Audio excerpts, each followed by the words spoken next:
we have quite a packed agenda, and I'm hoping to finish by 8:30. So let's see if you can crack on. Chris, have we got any apologies for absence? No, not from me. No apologies, right? Okay. No, I know there are 2 other meetings tonight, so people may have actually drifted off to those. Right. So without any further ado, I think if we get started with agenda. Oh, before we start, we have an agenda item included with the Wilson, and we've actually put that in at number 3. Right. So if you can make that adjustment to your agenda, if you don't have it already, you squeeze in the Wilson at number 3, and the rest of it stays the same. Okay. Right. So we're going to move on to agenda item 2, and that's actually the London Assembly update. Leonie, it's over to you. Well, thank you very much, Chair, and it's great to be with everybody and to see those people who've put their cameras on already. We're still in this very strange format. It's been a very difficult year during 2020 and up until now.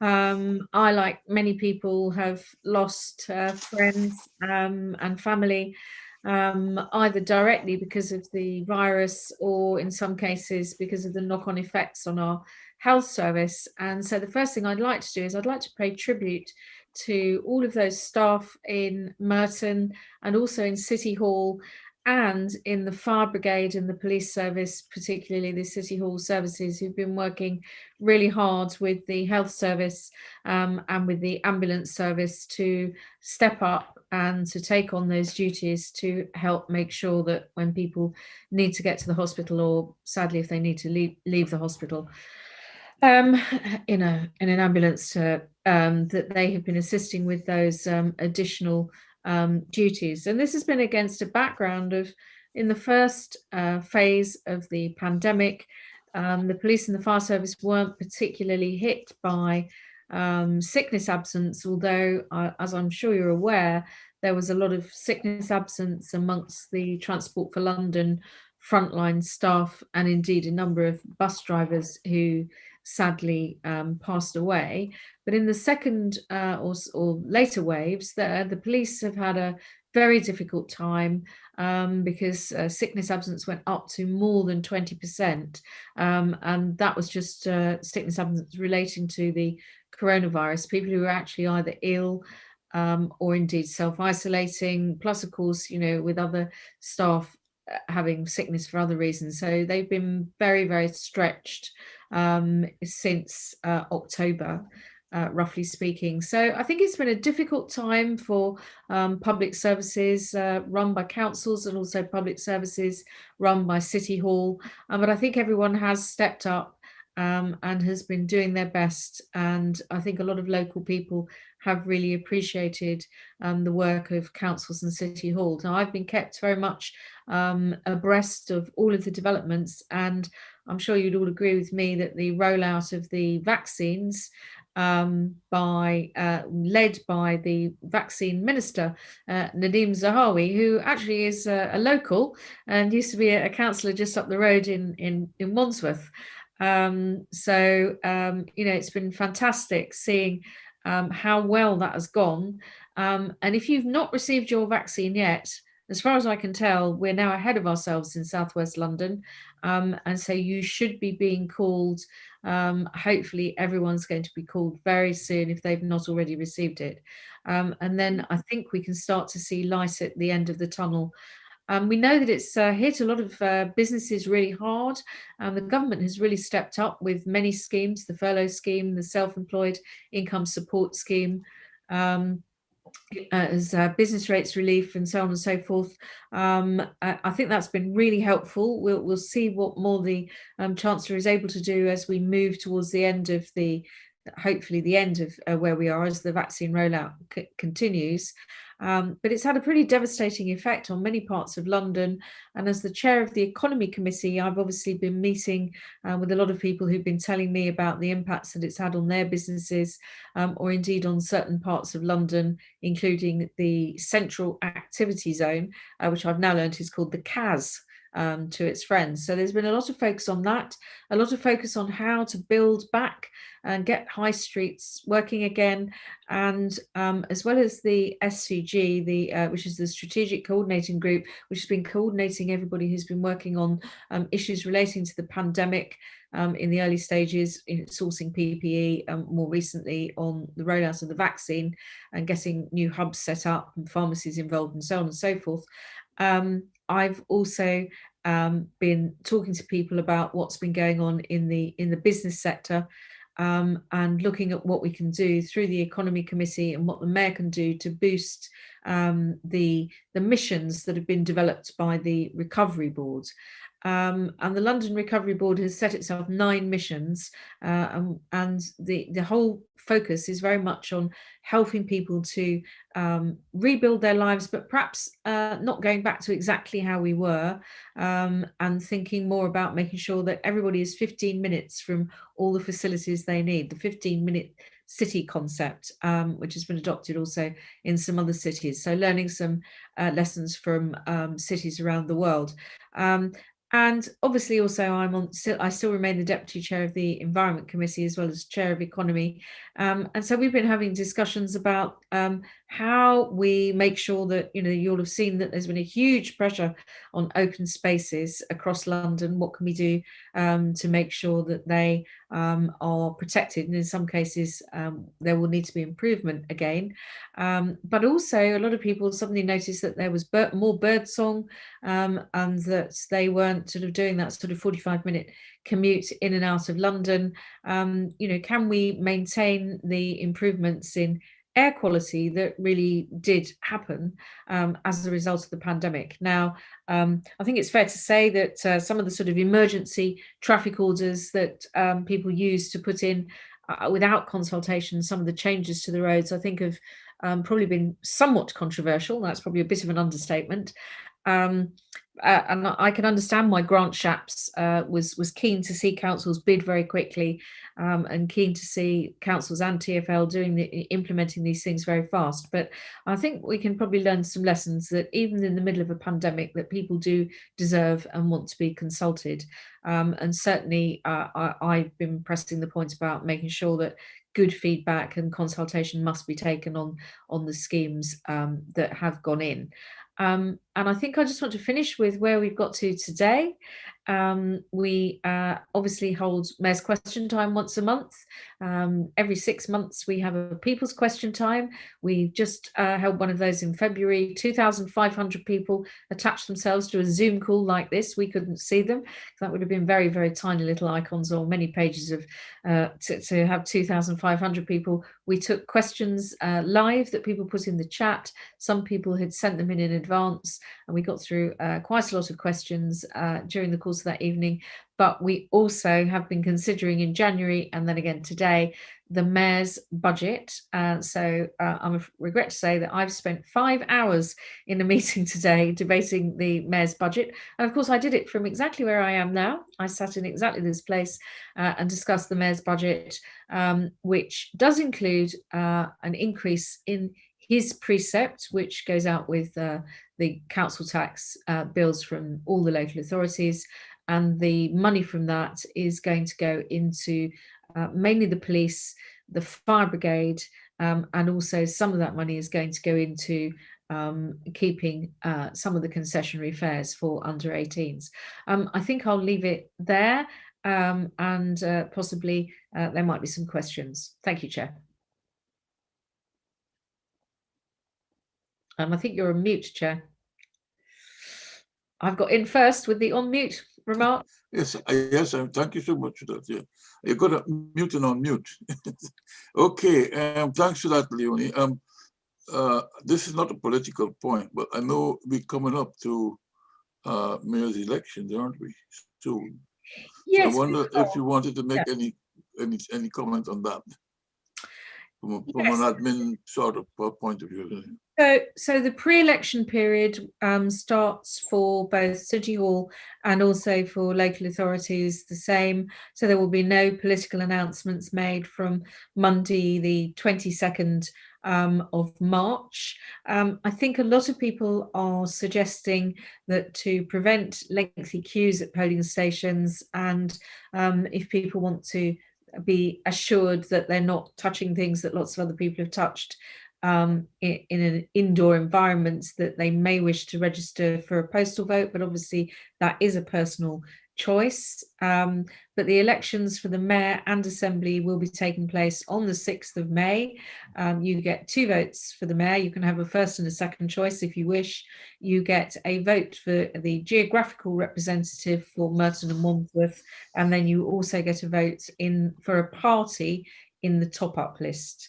Obviously, I'm not going to give you any guidance as to what I think you should do with your votes, because I'm not being political, but that is the mechanism that is going to be used, and that's taking place on the 6th of May. There is one change from last time, which might be of interest to people on the call, which is previously the returning officer has been, for Merton and Wandsworth, has been Paul Martin, who is the chief executive in Wandsworth.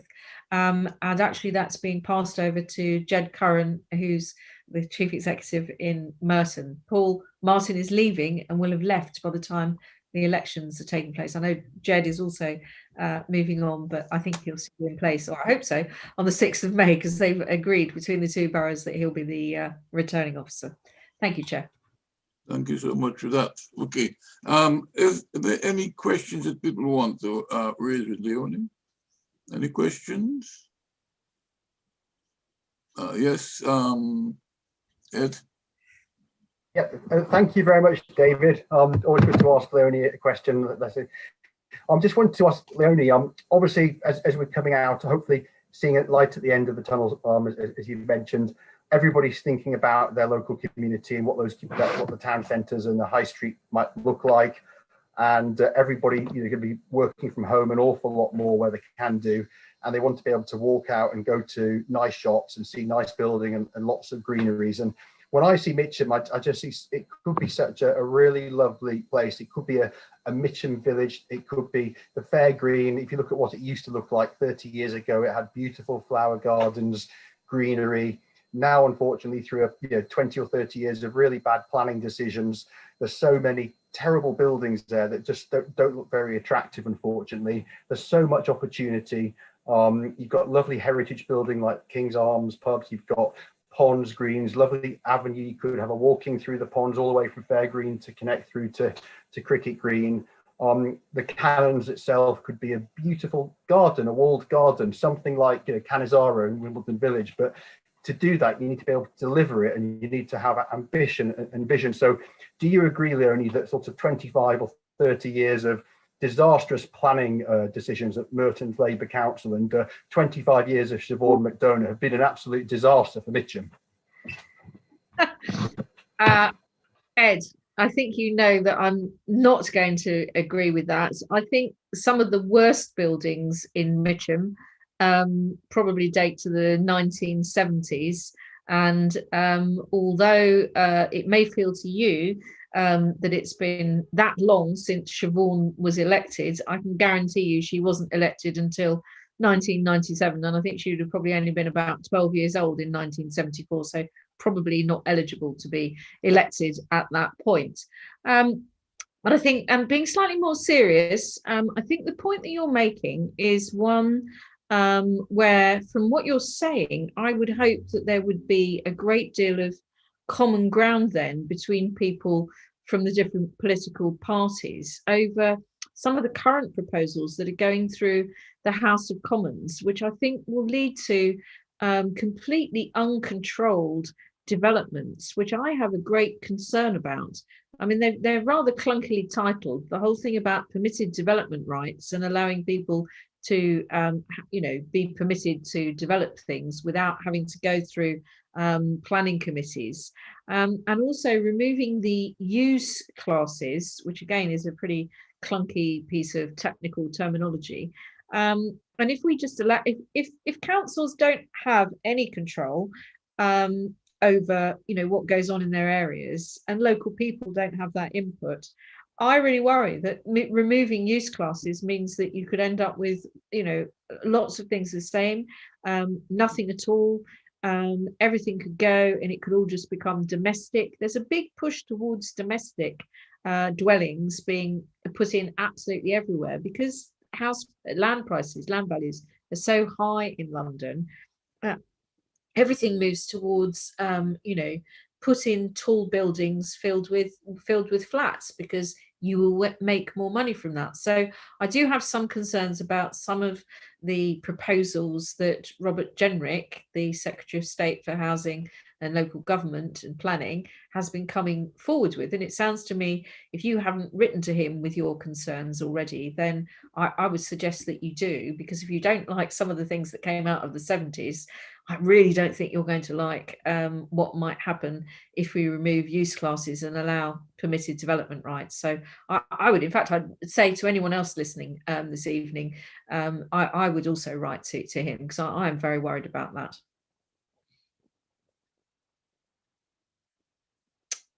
David, I think you've muted yourself again. Thank you so much. Thank you. Thank you. I'm not going to score any political points on this, but I think that the general point that Ed is making applies to every citizen that lives in Mitcham. We all want to see better and better town center and environmental areas in the locality. And I think we should actually find common cause in trying to actually take that forward. Okay. Okay. Is there any other questions? Any other questions for Leonie? No. If there's well, not, Leon, I would just say thank you very much for having me. The London plan is just been approved actually by Robert Jenrick. It's taken just over a year to do that, and it actually includes a lot of the things that will support the kind of beauty that Ed was talking about and that you were just referring to, Chair. So I would also commend you to have a look at the London plan, because I think that will be very helpful for us all going forward. But thank you very much for the invite this evening, and it's been great to really good to see you all. Yeah, thanks very much for your presentation, and we look forward to seeing more of you in the future. Thank you. Thanks. Bye. Okay, bye. All right.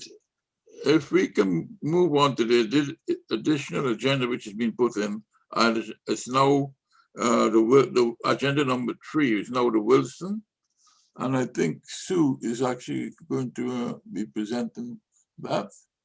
Is that right? Yes, Chair. Thank you. Thank you. Okay, good.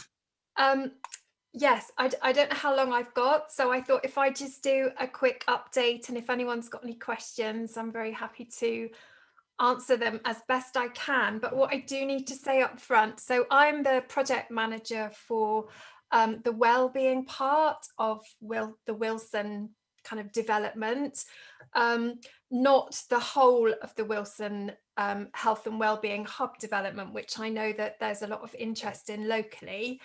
What I do have is just some really short kind of, it sounds like a really formal if I say a statement, but a kind of update from the CCG just about the bigger developments. If I just start by reading that. So what they've said is we continue to work with NHS Property Services on options for development of a Mitcham Health and Wellbeing Hub, including the Wilson site. As yet, there is no timetable for work to begin.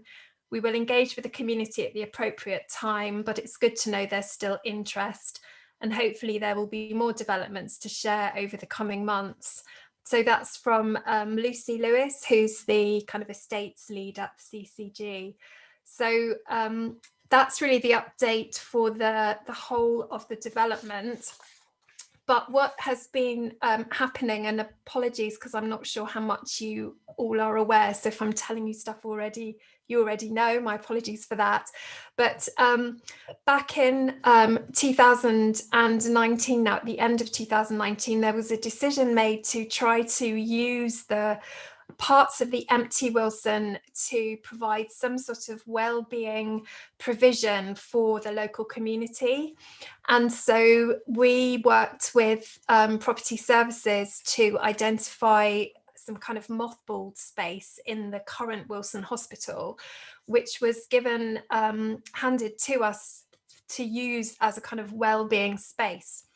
And so the Wilson Wellbeing Steering Group was set up, which is a collection of individuals from the local community who have kind of come together to develop well-being at the Wilson, kind of for the community and by the community. So the people who sit on that group, it's chaired by Diana Stirk, who I know many of you will know. We've got Age UK, so Rob from Age UK. We've got some residents, just local residents. We've got a local councillor, Russell. We've got Slawek from the Polish community. So there's 13 on the group altogether, and their role is to kind of represent their communities, but also to kind of come together to really champion well-being at the Wilson for the local community. So we started that work at the end of 2019. It seems an age ago now, and we do have kind of minutes of meetings which are held actually on MVSC's website. That's the kind of place where they go, so you're very welcome to have a look at those. And so we kind of set off, starting very slowly to develop wellbeing services. The role of the steering group is not actually to provide wellbeing services and activities, because there's huge amounts going on. It's really to form a kind of umbrella over everything that's going on, to work with the community to identify gaps, and to provide space and resources and support to kind of fill those gaps. So we've done things like, this was pre-COVID, we did a collaboration with Cannon's Leisure Centre for people who wanted to do exercise and get fitter, but were maybe quite socially excluded. They didn't have any kind of health condition. There's lots of initiatives for people who have diabetes or cardiac problems, but there's just this group of people who don't have that, but they were keen. So we did some amazing work with Cannon's Leisure Centre. We provided space for a children's theatre group. We did Housing Association, have done some work for their young people. So really providing so the space that we're offering is free for organisations that have funding of less than 10,000 a year, and a kind of competitive price for bigger organisations, because again, we don't want to compete with other organisations that are renting out their space. So it's really additional space. But we were encouraging, even kind of residents that just wanted, for example, to come together and have their own knitting group, for example, but they needed space to do that in a kind of hall or room. So we were trolling along quite nicely. We had, psychologists contacting us wanting to book rooms to see traumatized veterans locally and stuff like that. And then COVID hit, unfortunately. So everything came to a massive standstill. And it's just been very difficult, because we then weren't able to carry on doing what we were doing. But what's happened in the interim is we were given an even better space. Property services came forward, and they had what they're calling a social prescribing initiative. And so they came forward and have given us actually a much, much better space, which is much more flexible, much more usable for multitudes, kind of several groups to meet all at the same time, or several services to be operating at the same time that we didn't have before. They've decorated it, put in disabled loos. I mean, it's not, they've made better what's already there. They haven't spent thousands and thousands of pounds, but it's now very much fit for purpose. And that's the space now. Within about 3 days of it being handed over to us, it was taken back for the vaccine clinic, which is amazing, because it's meant that actually the vaccine clinics have been run. I don't know if you've been there to have your own vaccines, but actually the spaces that it's being run in are actually the wellbeing spaces, the majority. And actually it's really comfortable, bright, and a much nicer environment for the vaccine clinic. So that's a real kind of good news story with it.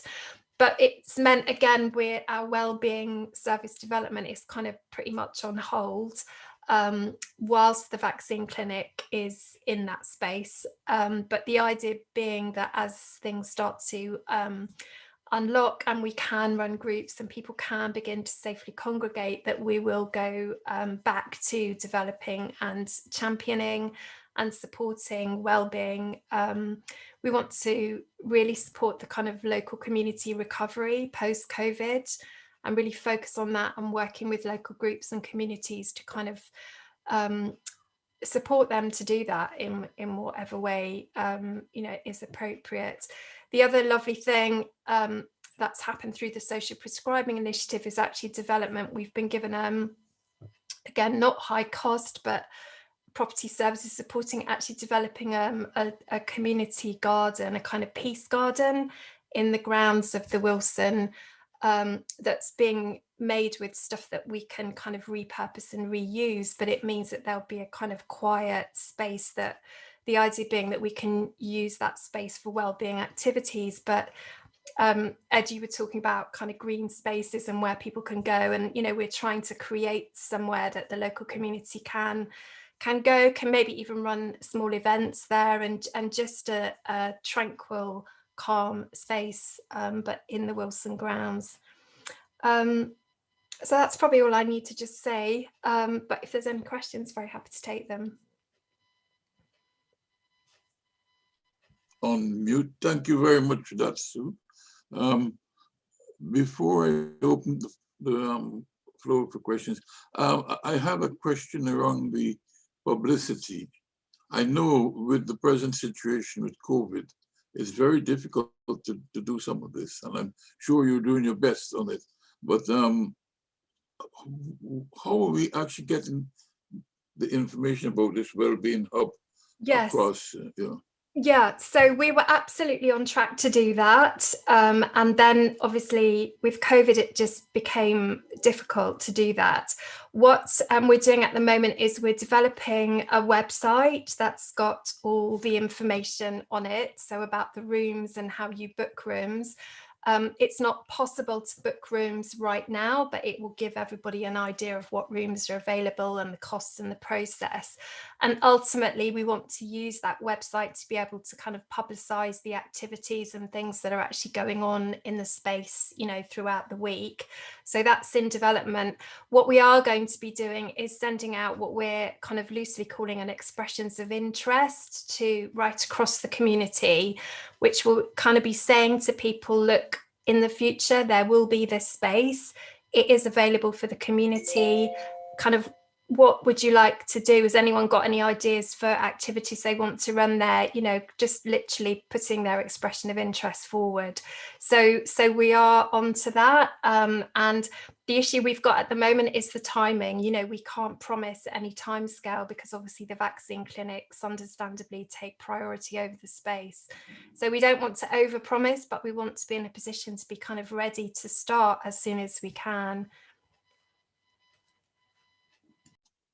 Okay, thank you for that, Sue. Can I open the floor for anybody who wants to ask any questions? Yes, David? Hi there, thank you very much, Chair. Can I just say, first of all, it's really good to know that we're trying to use that space in the interim, and full marks to Sue and her team for trying to get that to actually work.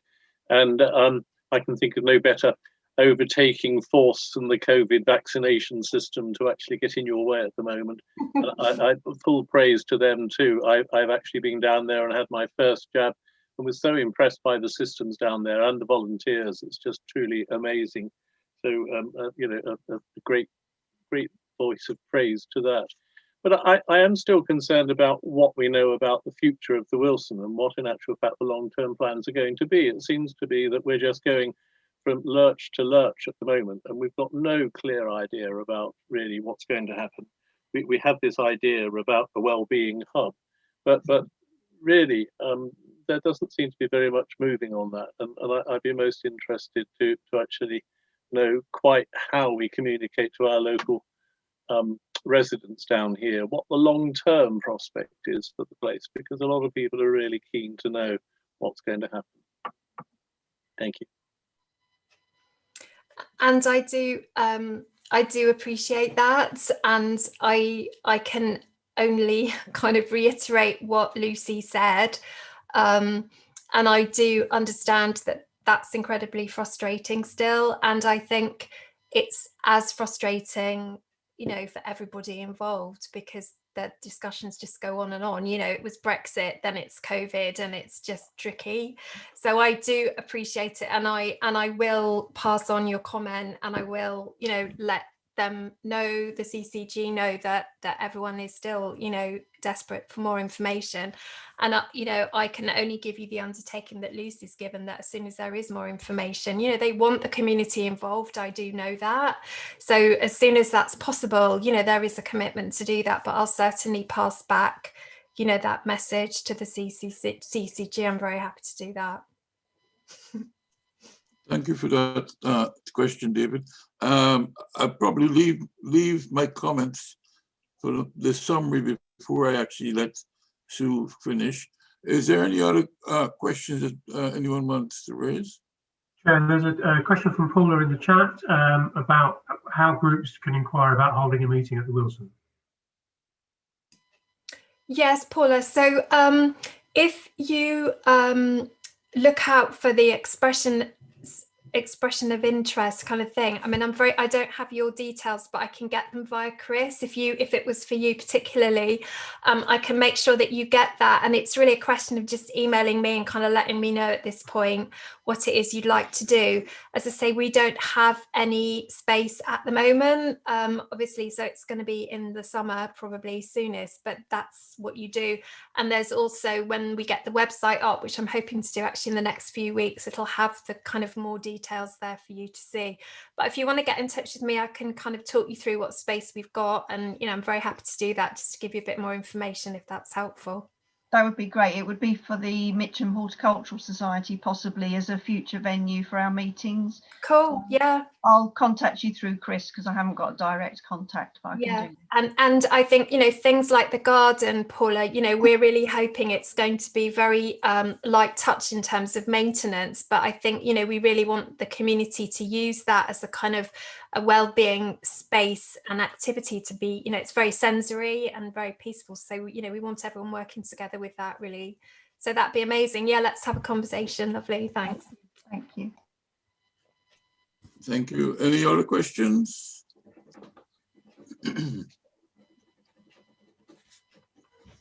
Okay, I'll make my summary point now. And this is my little plug.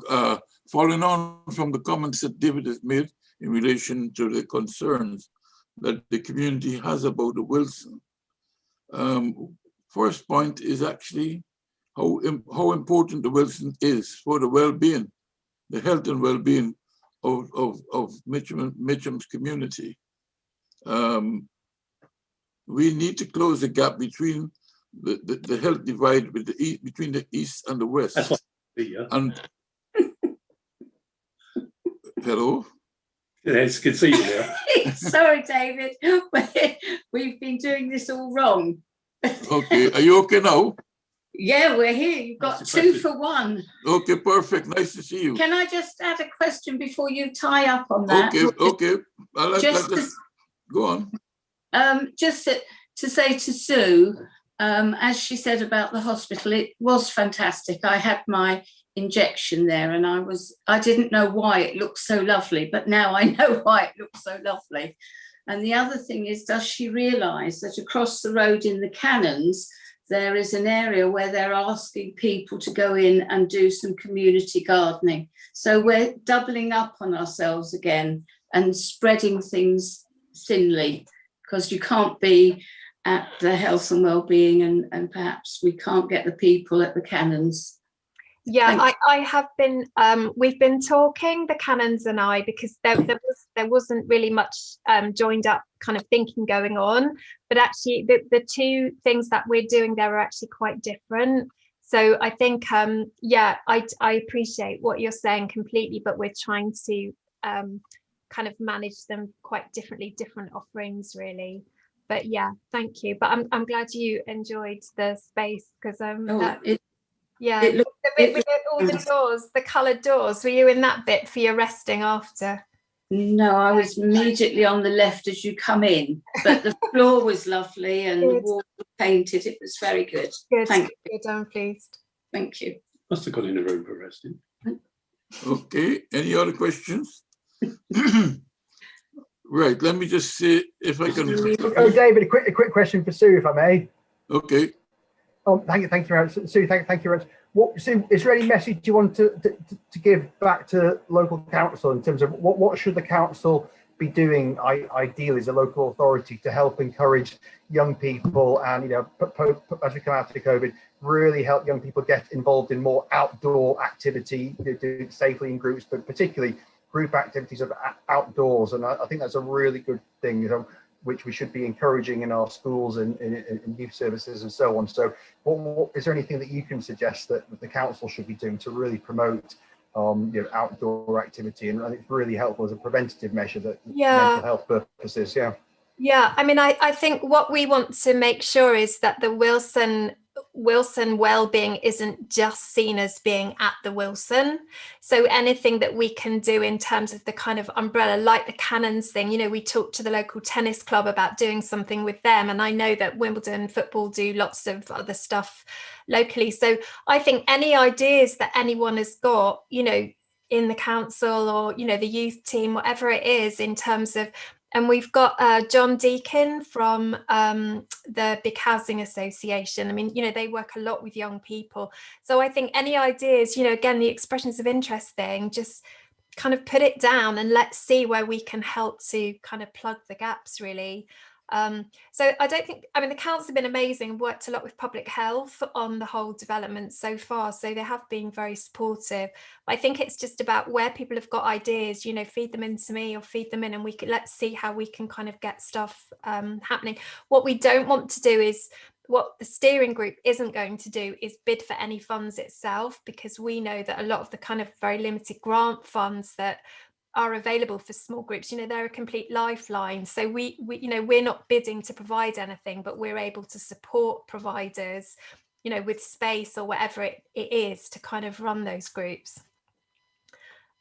Does that make sense? Yeah. Thank you. Okay, is there anyone else? Sue, you've raised quite a lot of interesting issues here. I was actually making my summary. I'll be brief on this. We all know that there is a massive gap between the East and the West in relation to health, right? And we have to make every strenuous effort to close that gap. And personally, I believe that if we do the Wilson properly, and it's important that we get the Wilson established, that could be a major factor in closing that gap. Major. So I think it's important that we actually continue making demands for the Wilson to get up and running. The new Wilson, as I will call it, things like Sue's projects and so on. And that we move on this as quickly as we can. There is actually going to be an agenda item. They're going to be, the Wilson is going to be an agenda item at our next meeting. So hopefully, you know, by then we should have a better idea of where things are shaping up, because we got to keep them on the ball. Okay, right, Sue. Thanks very much for your presentation, Sue. Thank you. And we look forward to your progress. Maybe you'll come back at some time to do a progress report. And I'll make sure that I feed your comments back to the CCG. I'll make sure that happens tomorrow. Okay. Thank you. Thanks for having me here, and it's good to meet you all. Thank you so much. Bye. Thank you. Bye. Okay, if we move on to what's now agenda item 5, Merton's character study. Is Tara here? Tara and Mark? Is Tara and Mark here? Hi, David. Hi, right. What about? How are you doing, Tara? Hello. I'm fine, thanks, David. I'd like to just introduce 2 other colleagues rather than myself to do the presentation, if that's okay. That's fine. Thanks, David. It's over to you. Thank you very much. My name is Tara Butler, and I work in the Future Merton team, the Council's regeneration team. And I'm here with 2 colleagues tonight to talk about 2 documents that people have already contributed to, and we'd like to invite you to have your say and maybe look at them after the meeting. There are 2 documents that are out for public consultation. One of them is called the Borough Character Study, and the other one is called the Small Sites Toolkit.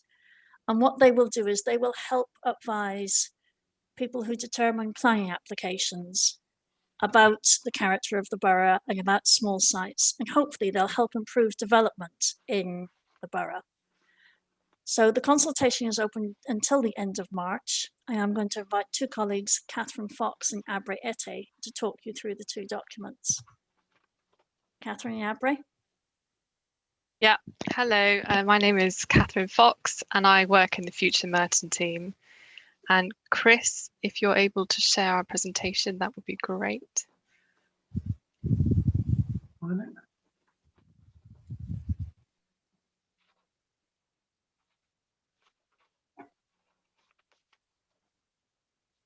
Bear me a sec, I'm just getting the right one up.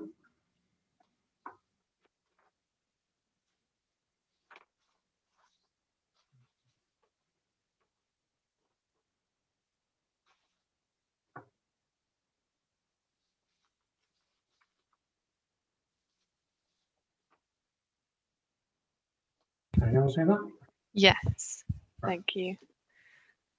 Can we skip to the next slide, please? Perfect. So Merton, like every other London borough, has to play its part in solving the housing crisis.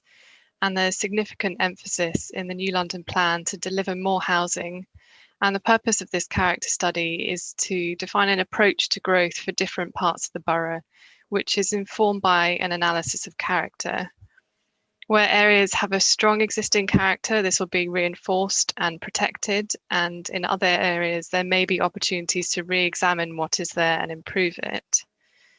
And now, as Leonie mentioned earlier, national planning rules in England will soon include the word beauty for the first time. This is in response to the recommendations made by the Building Better, Building Beautiful Commission, which was established to advise government on how to promote and increase the use of high quality design in new developments. Now, the character study provides the foundation for defining beauty in Merton and identifying how new developments can strengthen what our communities value about their neighbourhoods. It will be adopted as a supplementary planning document to Merton's local plan and will be an important tool used by developers, council officers and others investing in Merton to ensure proposals respond to the local context. Please.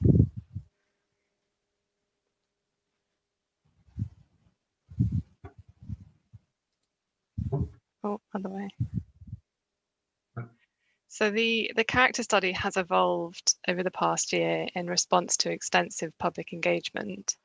In September and October last year, we received over 400 responses to an online survey which tested the proposed neighbourhoods and asked people what they value most in their neighbourhood to better understand how it could be changed and improved. We also contacted a range of community groups across the borough, asking them to complete an online survey, and we held focused workshops with community groups and individuals from each of the neighbourhoods to discuss the ideas and the emerging proposals. A summary of all of these consultation responses is available online as an appendix to the character study. And then we're now consulting on the final draft until the 23rd of March. And you can read that document online and respond either via an online survey or by emailing the Future Merton team. And next slide, please. So character can be understood as the combination and interplay between the physical, social, and historic fabric of a place. And the character study has looked at the landscapes, buildings, the material infrastructure, historic development and evolution, and also how communities use and adapt their neighbourhoods. And there's just an example of some of the mapping that's been used in the character study on this slide. The next slide, please. So this slide shows the map of all the different neighbourhoods that make up Merton in each of the different sub-areas. So the Mitcham sub-area in purple on the right-hand side is divided into 10 neighbourhoods, each with diverse built form and character. It's actually one of the areas of Merton with the greatest mix of typologies, with the predominant form being suburban housing, which makes up 25%, and 35% of the area is green space. The next slide, please. So this is a graph summarising how residents in Mitcham rated the different aspects of their neighbourhood. We asked them about transport, environment, housing, economy, streets and spaces, traffic and parking, and safety. You can see in this graph that environment scored highly amongst all the neighbourhoods, as did housing, and that's you've got really good access to open space, as you know, in Mitcham. The biggest range of scores was for traffic, parking and safety, with some of the neighbourhoods scoring quite poorly. It's great to have these quantitative measures for our neighbourhoods, because in the future we can reconsult and see whether any of them have improved. The next slide, please. So this slide just shows you an extract of the character study, which you can read in full online. It describes the distinct challenges faced by Mitcham. We've got parts of Mitcham that are more deprived and disconnected than elsewhere in the borough, with poor public transport access to the town centre and other neighbourhoods. And a key part of the strategy for Mitcham is about strengthening the role of local neighbourhoods and improving connections between them and Mitcham town centre. The next slide, please. So there's a number of potential growth opportunities that have been identified that can enhance the character of Mitcham. These are shown in the map on this slide, and they include intensifying Mitcham town centre and improving the connections to it from nearby neighbourhoods, establishing London Road as a key corridor in need of improvement, celebrating the identity and resilience of local neighbourhoods, regeneration of Eastfields to provide new homes and bring community benefits, to reinforce the character of Lower Mitcham and Cricket Green, to strengthen the edges and repair sites along key corridors, and to celebrate Mitcham's significant industrial heritage. Next slide, please. So the character study also identifies growth opportunities on a small to large scale, and it gives examples of good schemes from parts of Merton and elsewhere, which show context-led growth. And this leads nicely on to the other document that we're consulting on, which is the Small Sites Toolkit, which my colleague Abri is now going to talk about. Great, thanks, Catherine. Hello, I'm Abre. I am part of the team putting together the character study and also the Small Sites Toolkit, part of Future Merton. Next slide, please. I'll just go through what exactly small sites are and why this toolkit is needed. So why small sites? Small sites comprise of, well, most of, or I should say most of the applications in Merton on for new housing is on small sites, the overwhelming majority, so that's 97% of them. And that translates to about 2/3 of new homes in the last 15 years being built on small sites. And additional to this, we did a survey, an online public engagement in the summer last year, and that showed that about, again, 2/3 of residents think that new homes should be built on underused small sites. Next slide, please. As you can imagine, small sites come in all sorts of shapes and sizes, varying in quality, not only in the quality of the site and the location and the area, but also the proposals and the buildings that go on those sites.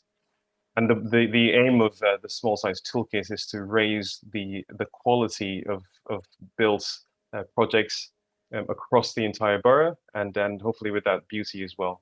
Next slide, please. So the toolkit identifies 4 types of sites, or 4 types of opportunities for growth. Firstly, existing buildings. This could involve things like conversions and refurbishments. Rooftops are an opportunity to extend vertically, to extend upwards. Street-facing sites, such as corner sites, for instance, again, an opportunity to extend. And also backland sites, things like builders' yards, for instance, on another opportunity. Next slide, please. So the toolkit is comprised of these 3 main elements. Firstly, design guidance, the case studies, and design and access statement templates. I'll just give you a brief summary of each. The design guidance is a series of questions that will help applicants appraise their own projects, as well as helping Merton Council appraise the design of projects. Secondly, the case studies are a list of exemplary developments that have been delivered on small sites, and to show just how to overcome certain obstacles that typical small site developments may face. And thirdly, the design and access statements is a requirement for any new housing in the borough. And the point of the statement is to justify and explain any application, and also again helping Merton Council to appraise projects. Next slide, please.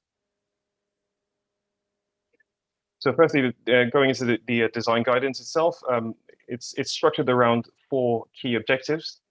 In brief, I'll go through these. Made in Merton, the first one on the left, is all about character. So this relates back to the borough character study. And we are asking for applicants to consider their wider neighborhoods as they put together their designs, so looking more at the character of the area. The second principle, fit for purpose, is all about the individual building and making sure that the individual homes have high quality internal as well as external areas and spaces. Putting people first is all about promoting health and safety and well-being. And it is really also not just about the individual building, but also about adjacent neighbors and making sure that neighbors' amenity and privacy is protected. And lastly, economical and sustainable is about the fabric of the building, making sure that things are built out of robust materials that are aesthetically pleasing, but also making sure that we can reduce the carbon footprint of new homes in the borough and tackle climate change. Next slide, please. So the design guidance, as I say, is structured around a series of questions, and we give typical guidance like you would find in almost any design guidance across London, where we say what works and what perhaps doesn't work. Next slide, please. And we give some non-typical guidance where we are trying to encourage how communal spaces are being used, for instance. So we're trying to encourage better communal spaces, things like stairs and corridors, trying to improve that. And we're also trying to improve also the mix of housing types and mix of uses that you might get in a small size developments, as well as all this adds to not just a sense of community, but also well-being. Next slide, please.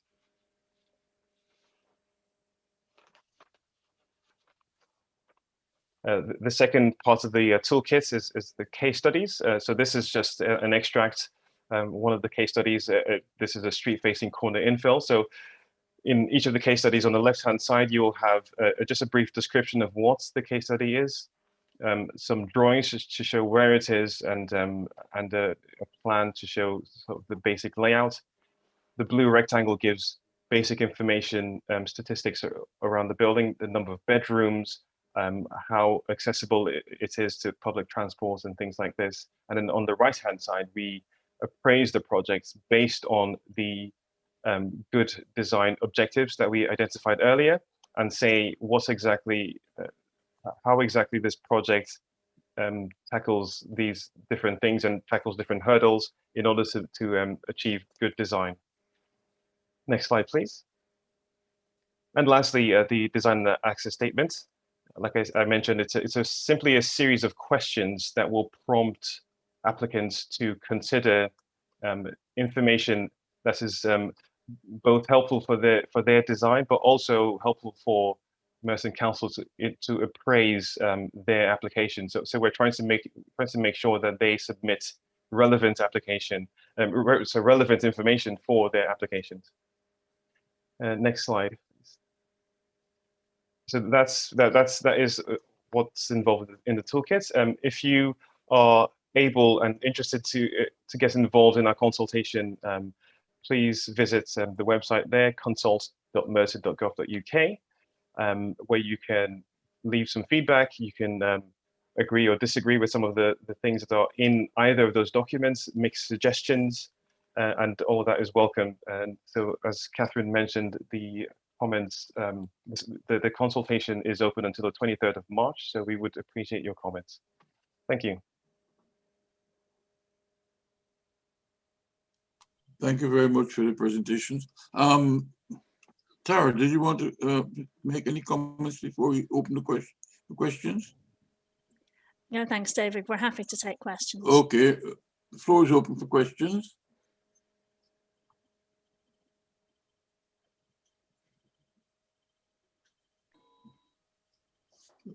Wave your hand. You can't see your hand. Look, you got to see it That's there. like Barbara has a question. Go on. Yes. Me again. Barbara, yes. Avery, talking about the small sites, does Merton allow back garden building now then? Back garden developments. Back garden developments. If you've got a huge garden, are you allowing that? I can take that, Avery, if you like. No, in general, building certainly on green space isn't something we accept in planning terms. I think it's important to say that both the small sites toolkit and the character study don't indicate permissions. So they don't say you can build something here and you can't do that there. That's the role of the local plan. And I know that the Mitcham Society and many other groups in the area have responded to the recent local plan consultation.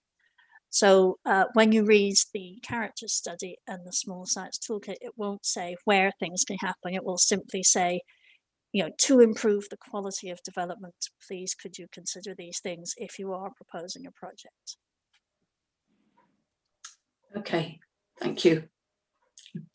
Okay. I'm going to take one on by one. Take me off. Any other questions? Yep, I have one, David. What is the character study going to do for the Burton Bullock and the Mitcham Cricket Club, which were both under threat by the landlords? Well, I really hope, like you, I think we really hope that those two sites improve. A document like the character study, if the landlord or anyone else was to come forward with a planning application, would hopefully help improve that application.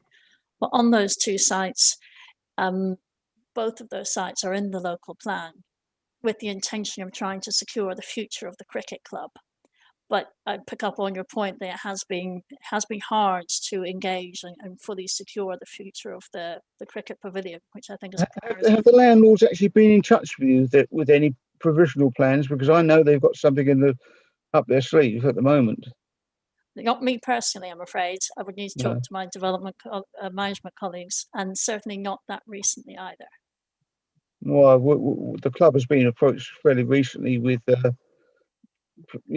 the club to sort of more or less move out of their pavilion, and it's just really isn't on because there's nowhere else to go. Yes, you're right. If you want to engage, or if you want to invite the club to engage with us afterwards separately, that would be really useful. Yeah, we spoke with Martin Welton some time ago about the possibility of the council stepping in to that whole site, which is a total disgrace. It's been like it for 10 years or more. And yeah, with a view to a purchase, a compulsory purchase. Would this be a view that the council might support? Well, I think that compulsory purchase can only be done in really, really specific circumstances. Well, I think you've got one here, haven't you? It's Yeah, a I mean, it would be squatted mess at the moment. It would be great to secure the future of the cricket pavilion. I think it's something that all of us would share. But whether or not the council would have the legal rights to remove that forcibly from someone, I simply don't know. I don't have a lot of hope for the future of the club at the moment, I must admit. I'm sorry to hear that. There seems to be a question. Is there a question? Outgoing leader that cricket was here to stay, and he was full of praise for the football that came back to Wimbledon, but we've had no support from that side at all, I have to say. So there's a question in the chat function from Natalie about accessibility. So how are the needs of intergenerational families considered, and secondary routes to Mitcham that are away from London Road, are they being considered, and how do we avoid air pollution? So most of those issues will lie within the local plan. So for example, if we're talking about accessibility for issues like buildings, the current and future and draft future local plans contains policies to require buildings to be of a higher accessibility standard than slightly within building regulations. The needs of intergenerational families would benefit from the different size of homes that are proposed in the local plan. And the last point is on secondary routes to Mitcham away from London Road. As part of a number of initiatives that the council looks at, including planning, but also including our highways and traffic management, it's looking at improving walking and cycling routes right across the borough. And we've had some very valuable input from different groups about that. And those would be the kind of issues that help people move around and avoid the more polluted roads. Thank you. And if there's David. Yes, David, your question. Thank you, Chair. I've got 2 or 3 here. First of all, can I just make a comment that extensive public engagement, which includes 400 responses online from across the borough, to me doesn't seem very thorough. And an hour and a half stakeholder workshop, which clearly not everybody was invited to, doesn't seem to necessarily cut the mustard either in that respect. Can I ask one question? You talk about distinctive community areas, and yet Phipps Bridge has been subsumed into Church Road, whereas people that live on Phipps are proud to live on Phipps and actually regard themselves as a community area in their own right, with their own community centre and health centre and things like that. But I'm very curious to actually see that in actual fact, the number of responses that we actually had to Church Road were 3 actually in the report, which I just think is really disappointing.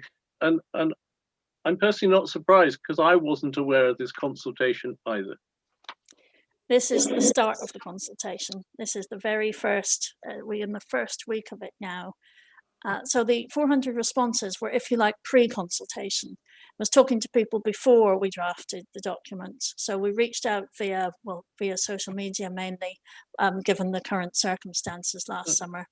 Did you use any lists of local churches and other local community organisations? Because I can't necessarily say that any of our local churches were aware of this.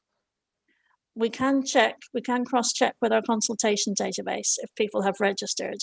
At the current time, people have to opt in, unfortunately, rather than us sending out emails regardless, but we can definitely cross-check if... Okay. I'd appreciate that, because certainly churches together in Mitcham would appreciate actually having some contact, and we could put that through our own church community network, which would probably be very useful.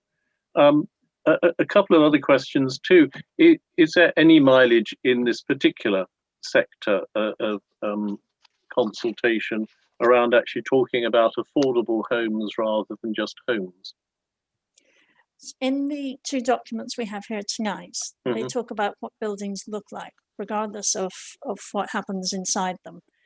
The priority for the local plan is looking at affordable homes, and we have Yep. had responses from the Mitcham area in support of that, and in fact from right across the borough.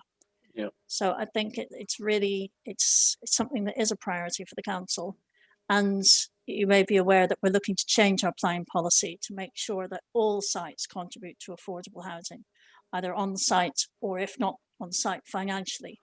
Because at the moment, only larger sites contribute to affordable housing.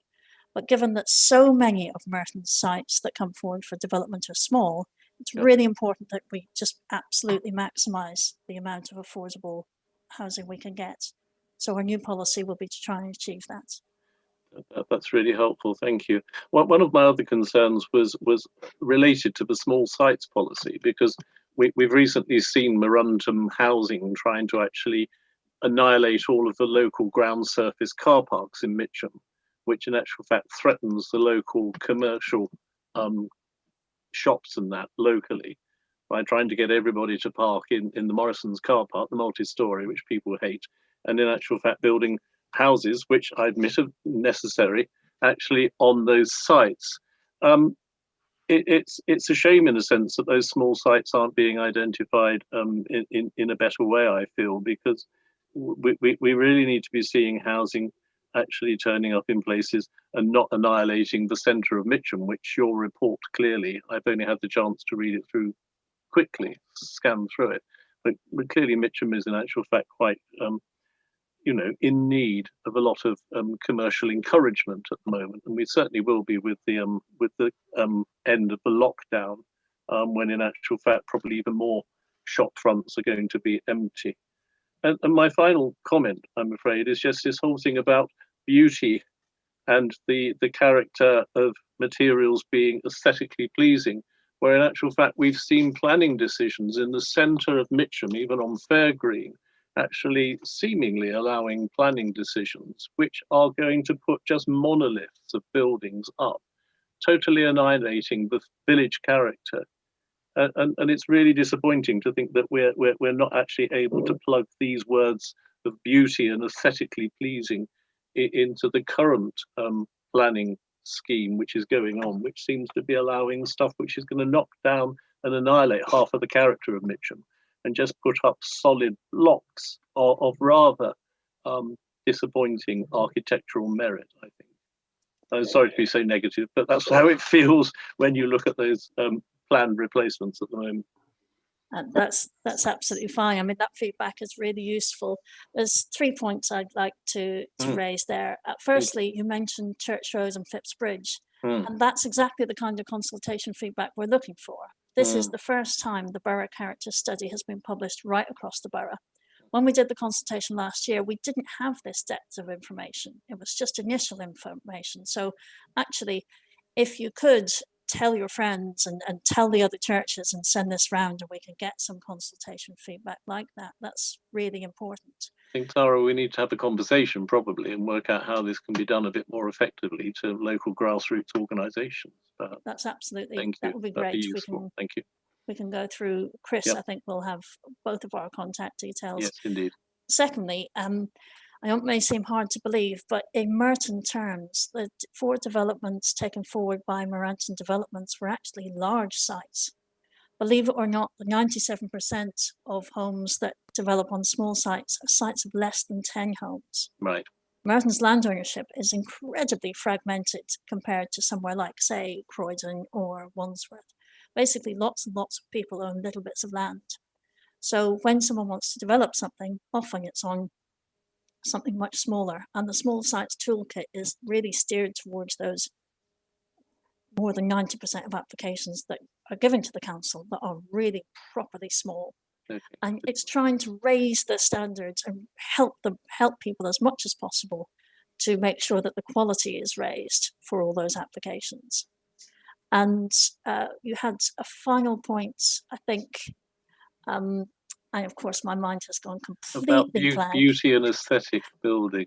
Yes, and this is the purpose of these documents. So once these documents are finished and everyone's had their say, there'll be adapted, and we'll be adopting them, hopefully. We'll be recommending to councillors that they're adopted. And once they're adopted, they can be used to inform future planning decisions. Unfortunately, they can't really now, but roll forward a few months and fingers crossed that we won't, and we'll end up with a higher quality series. Too late for fair green, I fear. Thank you. I'm going to entertain one other question because we run out of time, and I need to move on to the other agendas. Question. Barbara, do you want to raise a question? Well, it was just a quick one because I'm a little bit confused. We've now got Merton character study, but a little while ago there was a tome of 800 pages, which luckily Mitcham Society and MCGC&H waded through. Did Father David know about that? Is that the local plan one? Sorry, is this a question for Father David? No, it's a question for you, Tara, because I didn't know whether Father David knew about that too. But it was horrendous for an ordinary person to get through it. It was so big, 800 pages. It was just horrendous. And now we're going from that onto Merton character study. It doesn't seem to make sense. Anyway, just another comment. Thank you for that, Barbara. Maybe there could be summaries of the documents rather than these thick documents. I mean, that's one way in which you can actually get it across to people, because I think your point is well taken. The basic one first. Or send a chapter out a month. Okay. All right. I'm afraid we're going to have to put a guillotine on this particular agenda, such interesting as it is. I want to thank Tara, Catherine, and Abri for their presentation, and we obviously going to have them coming back at some later stage once the consultation has taken place to let us have a further update. Thank you all for having your presentation, Tara and Catherine and Abri. All right. Can we now move on to the next agenda item, which is the Rowan site update? Is James there? James McGinley? I am indeed, David. David, can I just ask, my agenda's got Matthew on beforehand, and while I'd love to jump the queue, it'd be very remiss of me not to say that he was on the, so valiantly giving up my slot if that's appropriately and coming back later. Thank you very much appreciated. Okay, then it's over to you. Brilliant, thank you very much. I've got a few slides. Chris, are you able to share those at all? Yep, just bear with me a sec. Thank you very much. We realised yesterday it doesn't work from my end, so perfect.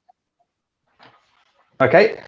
So yeah, I'm here to talk to you about the census. Hopefully you've seen it in the press or read or heard something about it. I'm just going to give a quick overview. I'm sure you're quite familiar with some of it.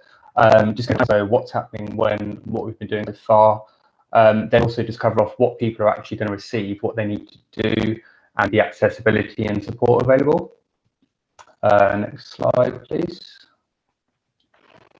So census is a snapshot of society. It happens obviously once a decade. This time round it's happening in England and Wales. Scotland is next year, and it basically gives us the most detailed information we have about society at any given time. Next slide, please.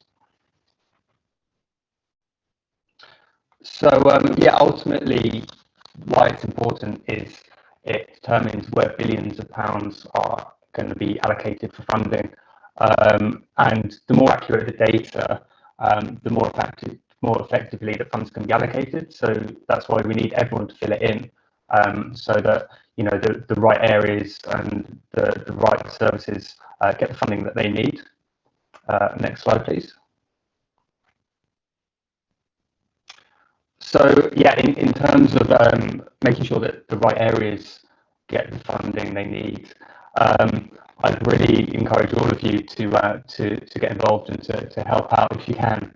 So my role is community engagement, so it's about ensuring that as many people take part as possible. And by also just building relationships with different communities within the borough and just helping people to raise awareness. Obviously, this time around, it's pretty difficult to reach people with the current circumstances. So community groups, religious organisations, and then kind of informal networks as well can be really important in spreading the word about it. Next slide, please. So just a few headline facts, really. So Census Day is Sunday the 21st of March, but people are going to have a good few weeks to fill it in. It doesn't have to be filled in on that day. It's just about where people were on the 21st. So you might have seen in the news that it's going to be digital first for the first time. So it's going to be an online first census. That doesn't mean it's going to be no paper available. It just means that's the preference. But anyone can phone up the helpline and request a paper copy if they'd be more comfortable doing it that way. And yeah, as I say, we've been focusing on engaging sort of harder to reach groups, whether it's language barriers or lack of digital access or lots of other reasons that might be more difficult for people. And there's lots of support available to account for all of those things. Next slide, please. And then the sort of data privacy side of things is kind of particularly important in this day and age this time around as well. So I just wanted to cover off a fair few things about keeping information safe. So yeah, the ONS basically anonymizes the census data, and it remains under lock and key for 100 years as far as actual personal information is concerned. And then only then is it released for things like genealogy, family trees and stuff like that. So the 1921 census is actually going to be available soon if anyone's interested in family trees or looking up any of that sort of stuff. And yeah, again, the final point, it is a legal obligation that everyone does fill it in. Next slide, please.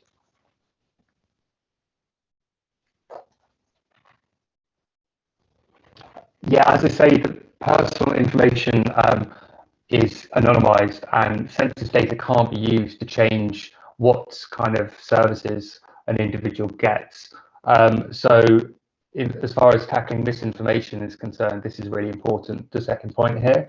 So census data can't be used to influence a benefit claim, a residency application, immigration, taxes, anything like that. So we need to be really clear on that, and if people have heard that it can or that they shouldn't fill in the census in case it affects something, then that's not correct at all.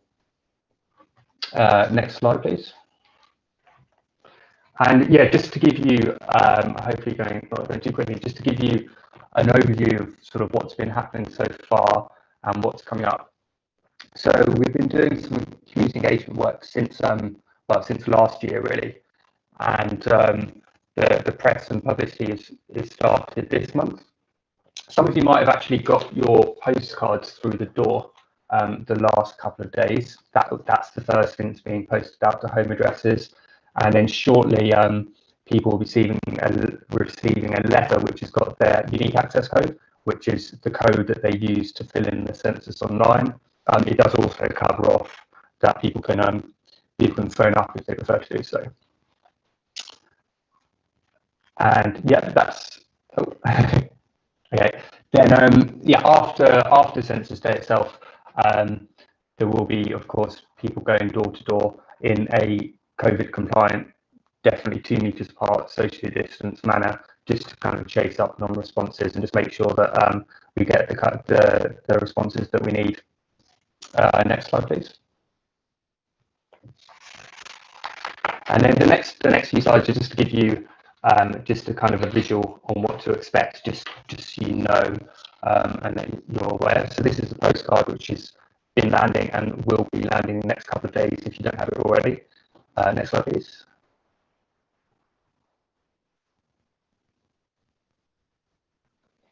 And then this is the letter I mentioned. So every household will get a letter with a unique access code, and also instructions that they can fill it in online, or they can call up the phone number and request a paper copy if they prefer. Next slide, please.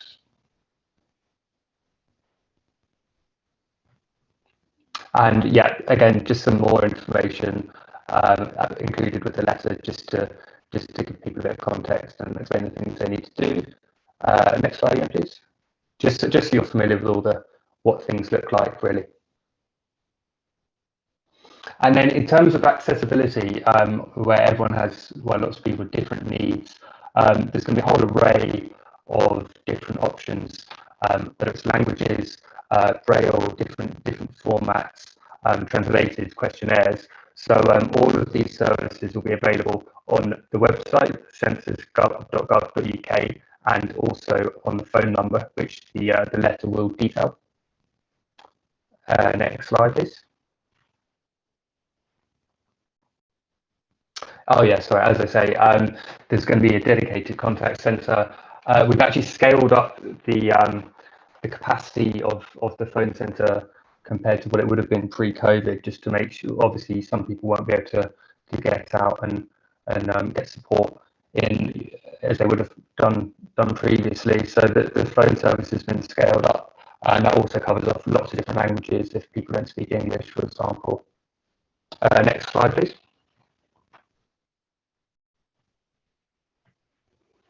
And there you go, just a few of the many 49 languages that are available.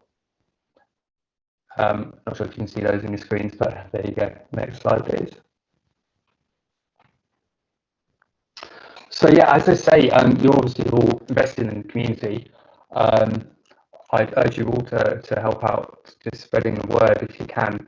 Just a few ways you can support: helping people fill in their questionnaire, obviously COVID restrictions permitting. Then directing people to the support that's available online and on the phone if anyone is having difficulty. And then, as I mentioned, this is a really important one, just promoting that the census is anonymised, that information is kept safe and secure, and the information isn't going to be used for some kind of fake news purpose that people might have heard. And yeah, if anyone has networks that they can share news items or articles in, whether it's a Facebook group, WhatsApp, or any other sort of digital or real network that they have that they're able to share. My contact details are on the next slide. So I'd encourage anyone to get in touch with me if you think you might be able to help, just sort of spreading the word to people to encourage everyone to take part. And thanks very much for the slide change. Timing. And yeah, do go and have a look on the website census.gov.uk. But I'm not sure how we're doing for time, but happy to take some questions if there's time to do so. Yeah, I'll allow two questions if anybody has any questions, because we run out of time. So, anyone? No questions? Any questions? This information is. Hello? Hello? Got it. Hello? Can you hear me okay? Yeah. I don't think there are any questions, Matt. Okay. No problem. Not you, but I know this stuff is being circulated because it's coming through my letterbox already. So, I mean, the publicity is well in process. And if there are any questions, I think we can always get back to you at some point. I want to offer my apologies not having included you. David. Sorry, a question, right? On the chat about HMOs. So I guess that would be the communal establishments and things like that. Yep. So HMOs in terms of houses of multiple occupancy will be they are counted by the household team. So there's going to be a team of around 30,000 people nationally going door to door. Some are going to communal establishments, some are going to regular households, and the HMOs will be covered off by the household team. And I can see there's a question popped up in the chat.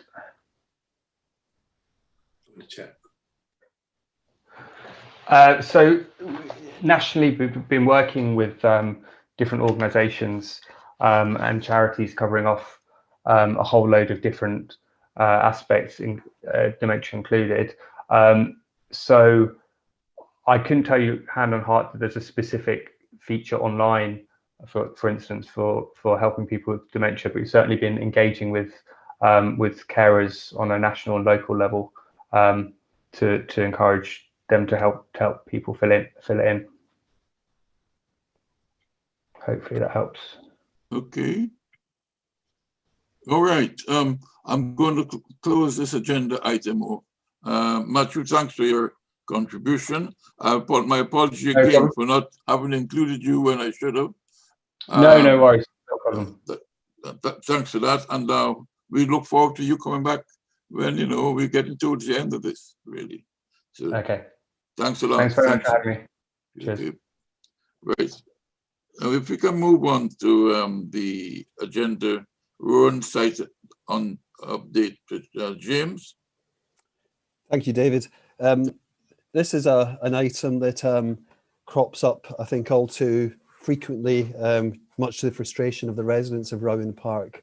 And I share the frustration, but wanted to give you an update both from myself and from the CCG. For members of the meeting this evening who aren't familiar, the Rowan Park development, a residential development, but with some proposed health community facilities. The housing has been built along with the associated park, but much to the frustration of both the residents on the new estate, but also more widely in the neighbourhood, they wanting to know what was happening with the delivery of the health centre.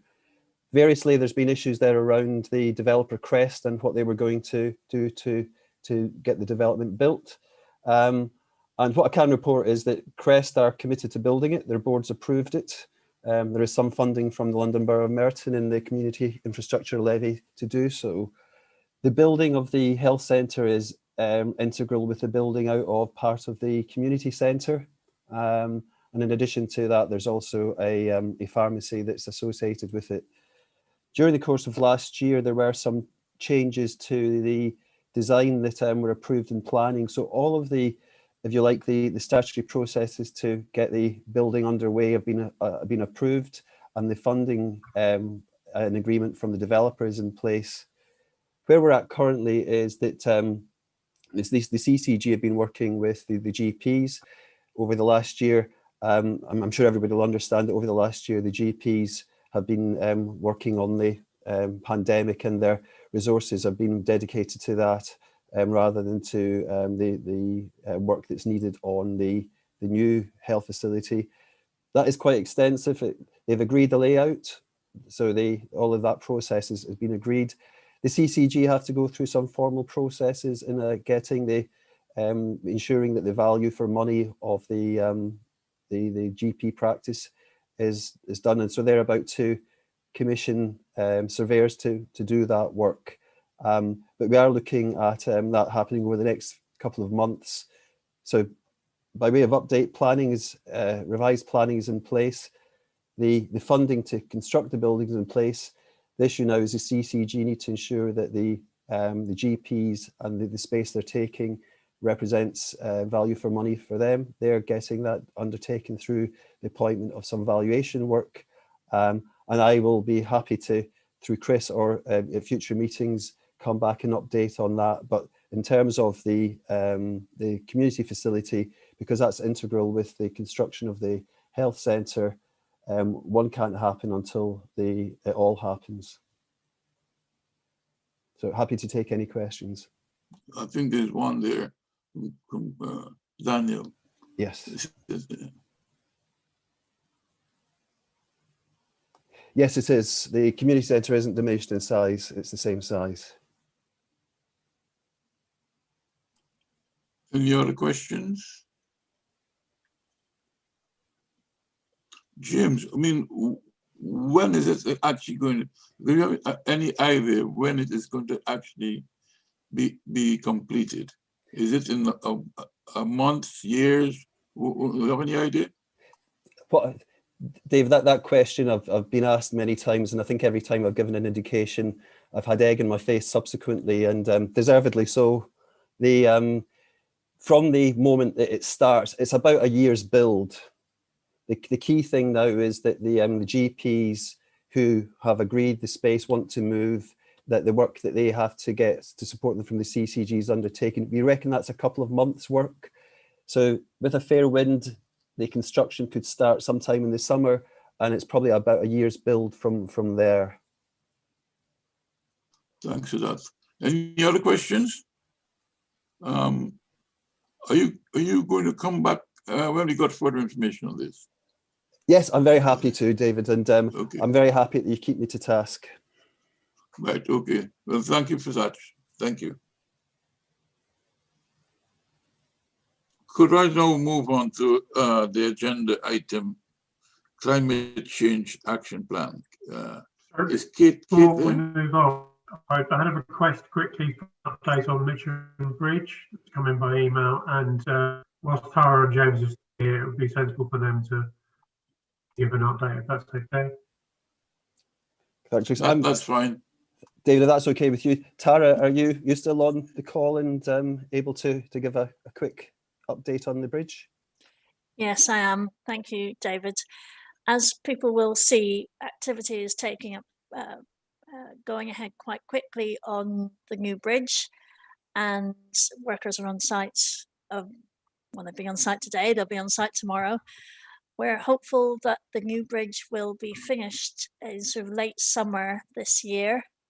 We're lucky that both for the demolition and for the construction, that construction's been able to continue around the pandemic and regardless of the pandemic. So we're really hopeful that by late summer, the bridge will be reopened to traffic.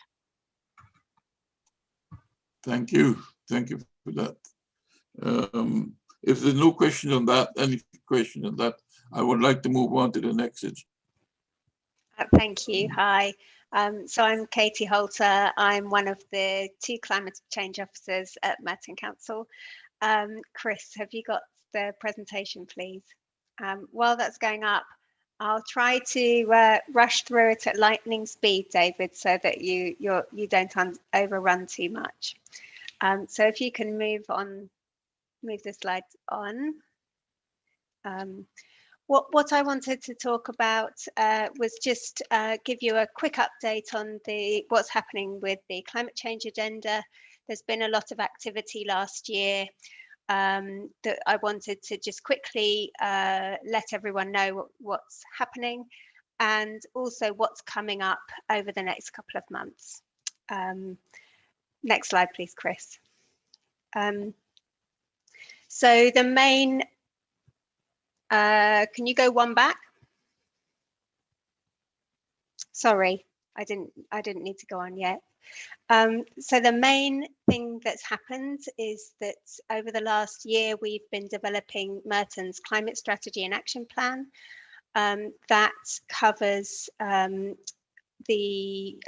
60 high-level actions that we will need to meet our net zero targets. And it also sets out a strategic approach that we're looking to follow. So that climate strategy is now in place. It was adopted by Council in November 2020, and it's on our website if you want to take a look. It's very colourful, so it's a cracking read. At the same time, running in parallel to that, we've also been working on a delivery plan. So the climate strategy tells you what we need to do, and the delivery plan covers a much shorter time frame, and it's limited to what the council's looking to do to decarbonise its own estates and operations, and also what the council's planning to do to support others in the borough.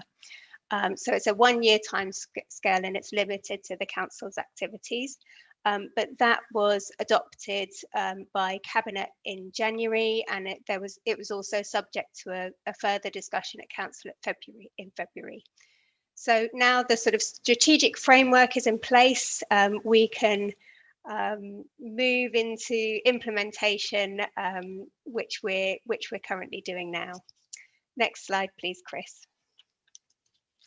I'll skip that one. Thanks. So I just wanted to very quickly touch on some of the things we did in 2020 that, so in addition to forming this strategic framework that we're going to be working for the coming decade. We also continued to run projects that decarbonised both our own estate and also the wider borough. So in relation to our own estate, in 2020, we shifted from a standard electricity supply to a renewable electricity supply. We'd been running a street light LED replacement program, which improves the efficiency of the street lights and reduces carbon emissions. That's been running for the best part of a decade, and it's nearly complete. So, so it's nice to see the impact of that. And those two, and that together with other work that we had been doing to decarbonise the buildings over the last 10 years, has already seen a reduction in carbon emissions from the council's estate of around 40% since 2009. And then the other thing we're doing is trying to build a wider base of funding so that we can continue to decarbonise the buildings.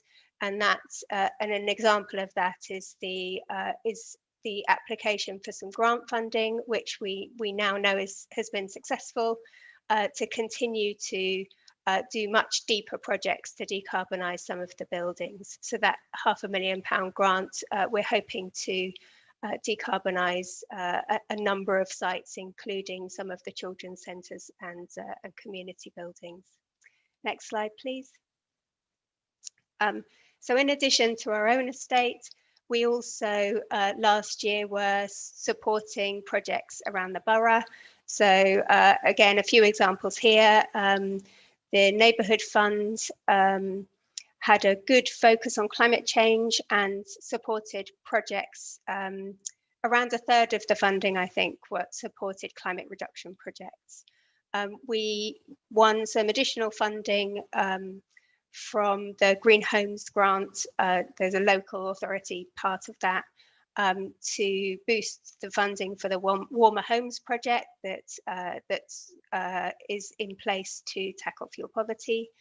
And we also drafted some very stringent climate policies as part of the local plan, which so that consultation has closed, and we're hoping to be able to put those in place if the depending on the outcome of the consultation. And the last one I wanted to mention, and Barry Causa, who's on this call tonight, started this project, which was a campaign to help bring the green and health agenda together to support local GPs greening up both their practices and also encouraging healthy and sustainable activity amongst their patients. Next slide, please. So coming up this year, so as I said, we're sort of starting to shift into an implementation phase. So this first year, we're trying to increase the communications we've got to encourage people to adopt sustainable behaviour in whichever way it is helpful to them. So one of the ways that we want to encourage people to do that is starting by signing up to our email updates. So on the climate change website page, you can register for our updates, and it gives you lots of regular information about how you can reduce emissions, what activities are going on in the area. So that's those can be quite useful. As part of that, we're also asking people to make pledges on our website as well.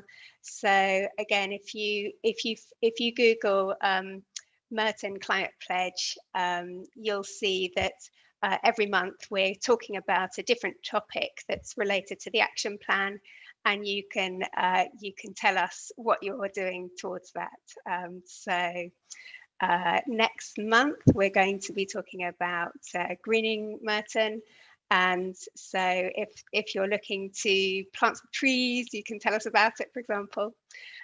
So we encourage you to sign up to that. the next thing I wanted to tell you about was the Solar Together project. So this is a collective buying scheme that's run by the Greater London Authority, the GLA. It's been running for a few years very successfully. What you can do is, if you're interested in buying solar panels, you can register, and then up till March the 23rd. And then on March the 23rd, the GLA will run an auction, and they'll choose a supplier based, and the price is related to, so if lots of people register for the scheme, the price of the solar panels are likely to reduce. And then after that auction's taken place, if you've registered, they will then send you a letter and tell you how, if you got solar panels, how much they would cost. And then there's no obligation to buy up to that point.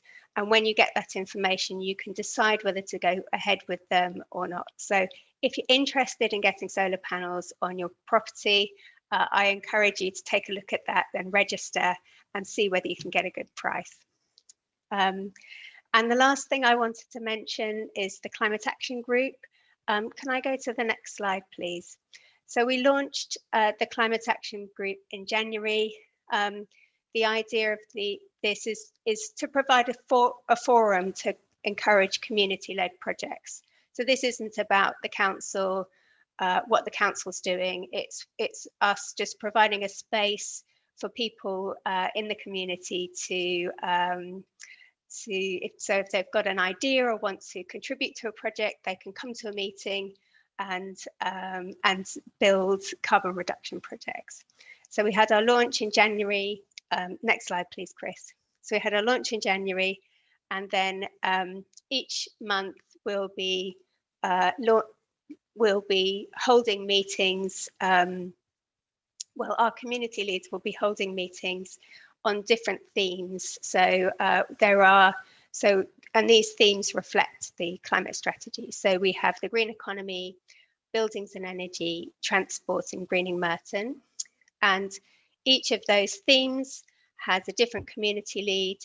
And if you go on our Climate Action Group website, you can see how you can how you can register for those meetings, and also you can feel free to get in touch with the community leads.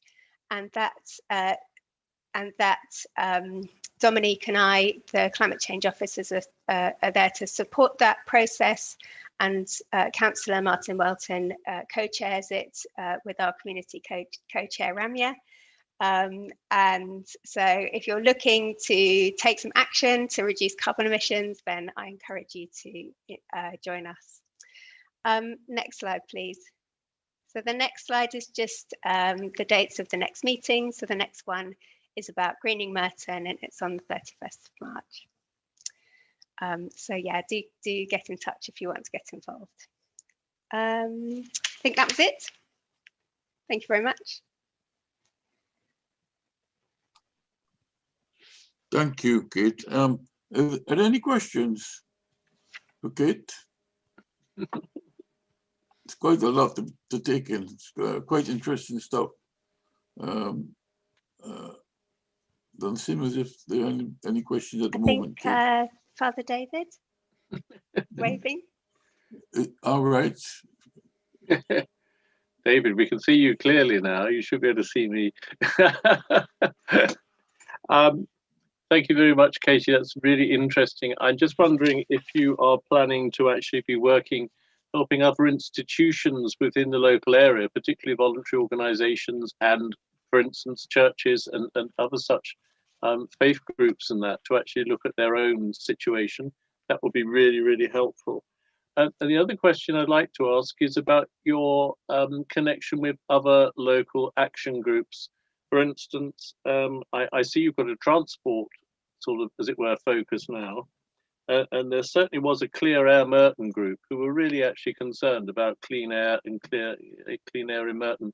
And I'm wondering if, in actual fact, you're actually working in sympathy and together with other groups who are clearly concerned and wanting to actually join together to address some of these ecological issues. Yeah, thank you very much. So your first question is about whether we provide practical support to groups who want to reduce their emissions. Is that right? Please invite us to a meeting and we'll be happy to talk about it. We have a reasonable range of expertise across all of those different areas. And if there are things that we can't help you with, we've probably got some advice about how you can take those next steps. Thank you. We also have a reasonable handle on what the funding situation is. So if you're looking to raise funds to do low carbon projects, we may be able to provide some advice on that as well. That's really helpful. Could I just suggest that you get in touch with Ethereth Willis, who does the Interfaith Forum via Merton Council? Yes, we have already actually. Very good network there of communication. Yeah, my colleague Dominique has got in touch with them and is arranging a meeting. Great, that's fantastic. Yeah, we're looking forward to talking to them. Great. And you asked what the connection with other local sustainable groups. So the main connection we've had so far is with Sustainable Merton, and Diana Stirk, who's the CEO of Sustainable Merton, also chairs the green economy theme. Right. Anybody and any group representative is welcome to come to our meetings, and we'll be happy to support projects that not just reduce emissions, because we know that there's a strong overlap with loads and loads of other benefits. So we're not just looking to narrowly at climate change projects. So if somebody has a project that they want to progress that helps air quality, it's very, very likely to also help greenhouse gas emissions. So absolutely. Yeah. So we're open to any ideas. We've had some brilliant ideas discussed in the group so far, and we're just trying to marshal those and land on some that people can really work up. So, and that's the role that the volunteer community leads take. So we're there to support, but we're not there to tell the group what to work on. Oh no, that's absolutely fine. But I'm presuming you're working through Merton Voluntary Services Council and people like that as well. But I'm not sure about Clean Air Merton. It was a group of really concerned local residents and that who met quite independently. And I went to a couple of their meetings a year or so ago. But that they are deeply concerned about actually actions that can be taken. So yeah, good to be in touch. I haven't had a conversation with Clean Air Merton, but no. We do. I have with the Merton Residents Transport Group, and right. Luke who's the chair of that, is also the chair of the transport group. Okay. And also sorry, I've forgotten what I was going to say then. Don't worry. Right. I think Clean Air Merton were having a bit of an officer crisis at one point, so I'm not quite sure where they are at the moment. But nonetheless, those links and contacts with people who are really keen to support those initiatives. Yeah, we want to reach as many people as possible. We're an enthusiastic team of 2, so we do our best. Thank you. Thank you, Chair. Okay, thank you for that, David. I think we're going to have to wrap up on this agenda because time is moving on. Kate, thank you so much for your presentation, your very stimulating and interesting presentation. If I can now move on to the final agenda item, I think, which is it's now agenda 8, COVID update by Barry. You're going to actually present this for us. Yes, thank you, Chair. I know that I think we're struggling on time, so similar to Katie, I'll try to go through the slides as quickly as I can, but not rush them, because this is a very important agenda item, and I know that you're staying around to listen to it. So thank you for inviting me to the Community Forum this evening. My name is Barry Causer. I work in the Merton Council Public Health team. Next slide, please, Chris. Tonight, I'm going to give you a brief overview on the information, the data that we have on the COVID impact on Merton's communities so far, an overview on some of those updates and developments that we've seen since I last spoke to you, which seems like a long time ago, I'm going to talk very briefly through the spring roadmap, because we would have all seen that when that was launched earlier this week, and then talk about some opportunities for action. Next slide, please, Chris. There's lots of numbers on this slide, but essentially what I can share to you tonight is really good news. So the new cases, the new infections in Merton are falling significantly, like the rest of the country, like the rest of London. What you can see there is that our 7-day rate is 132 cases per 100,000 residents. And what that really means, there's about 30 to 40 new infections being seen every single day in Merton. So 30 to 40 every day. That's dropped since the lockdown from well over 300. So that lockdown has been really successful for us. But they are still high. They are still high. And that rate is still a cause for concern for us. As we know, the strategy of zero COVID is potentially unattainable. It's unachievable. So we now need to learn to live with COVID. And to be able to live with COVID, unfortunately, we need to get those cases a lot lower than they are at the moment. So good news on the cases are reducing. That's really positive for us, but there's a lot more work for us all to do. We have also seen other key indicators, and I'm really pleased to say that the number of deaths within Merton, and I've got another slide a little bit later, which I will show you, are also reducing. And that's really positive news, clearly, for us, because lots of our communities and ourselves have been affected by COVID-19. Next slide, please, Chris. So this chart simply shows you the fall of cases. You can see that's quite substantial since that peak back in early January, so that all those southwest London boroughs are clustering down around similar cases. So there's a similar position across southwest London. Next slide, please. The slide on the left-hand side, so the graph that you can see there, is the number of new cases per age group. So again, you can see in all age groups, the number of new infections are falling. And really pleased to see that the greatest fall, the biggest, steepest decline there is amongst those that are 60 plus, as we know, the most vulnerable groups for COVID-19 and severe COVID. And again, you can see at the bottom of there, that green line is the 0 to 15s, which is also reducing very slowly. And we can see that it's significantly lower than the other age groups. On the right-hand side, this shows over the last 6 weeks, it's got a heat map, and it shows you the number of new cases over the last 6 weeks by ethnicity. And I'd ask you to disregard the bottom line, the other line, which is dark purple. That's a problem with the data, with the stats, and we've raised this with Public Health England. But essentially, what we can see there is that during the January period, the Asian communities and Black communities were disproportionately impacted when compared to white cases.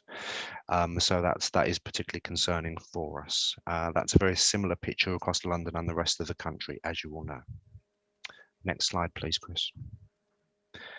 The left-hand side shows the difference between east and west, so new cases, and you can see that the orange line is the East Merton number of cases and the blue line is Wimbledon. So you can see that back in January there's quite a large gap between east and west, but that's narrowed. But the number of new cases in the east is still slightly higher than it is in the west of the borough. And you can see on the right-hand side just a map showing those differences. So there's higher cases in the east of the borough. Next slide, please. I shared this with you before if you were attending, and this is an incredibly sad slide. This shows us the number of deaths of Merton residents related to COVID. So you'll see on the left-hand side that quite ugly spike within wave 1. So the blue lines are showing our COVID-19 related deaths. And then the orange bars are the non-COVID-19 related deaths. And again, if you look at the right-hand side of that graph, you will see that in the recent reporting period, we had 19. As you can see, those numbers are declining, but there are still 423 people that have passed away due to COVID-related causes in Merton, and these are incredibly sad. Next slide, please. This is quite a complex slide, but essentially what this is showing us is the NHS indicators. As we know, the NHS has done an amazing job, but they've faced significant pressure over the last few weeks. All the indicators are on the way down. That's really positive for us.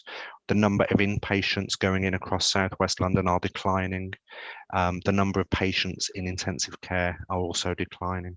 And we're seeing the decline in inpatients is across all age groups, but really fast in the older age groups, which is fantastic. The graph on the bottom right-hand corner, the red line there shows you the number of patients that are very unwell, and these are the patients that are on mechanical ventilation within our hospitals. So you can see there's a significant number of people still in hospital that are very, very unwell. So this is really important. We are still in a lockdown. We need to continue to follow the rules, and we need to follow those hands, face and space messages to continue to protect the NHS and our communities. Next slide, please, Chris.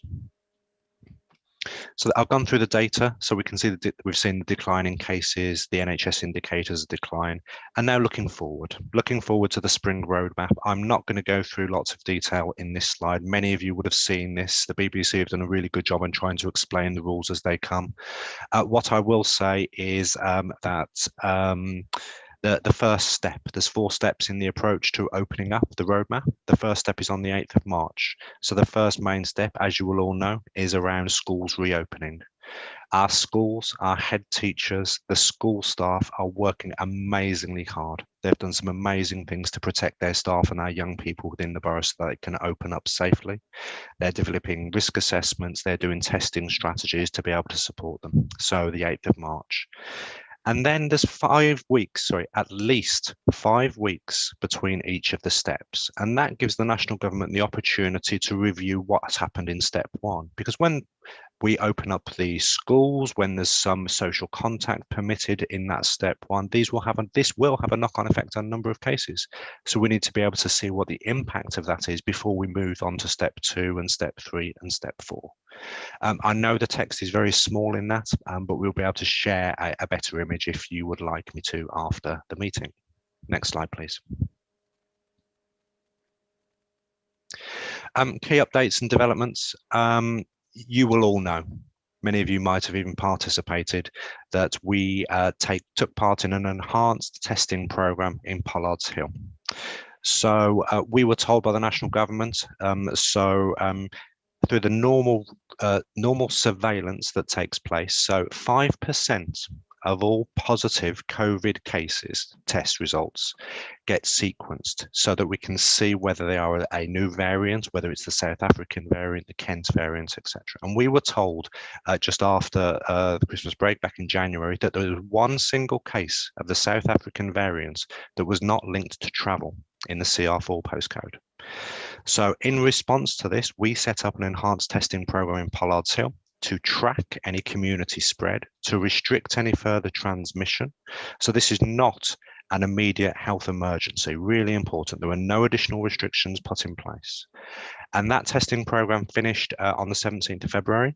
And we had a fantastic response from our communities. We keep saying this, but we keep seeing it as well. Our residents, our workplaces, our schools, our voluntary sector colleagues, our faith settings all supported us.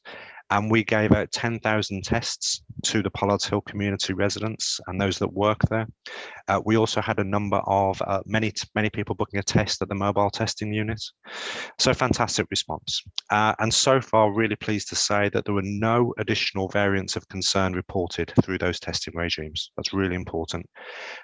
We are now collating the findings of the testing program. We're learning the lessons and writing it up. And so we can share those with the community. So I think it's in about 10 days time, we should have some information and numbers that we can share with the community, which we will do widely. And clearly I would come back to a community forum in the future. As well as the enhanced testing in Pollard's Hill, you will have seen, no doubt, the expansion of what was known as the shielding program.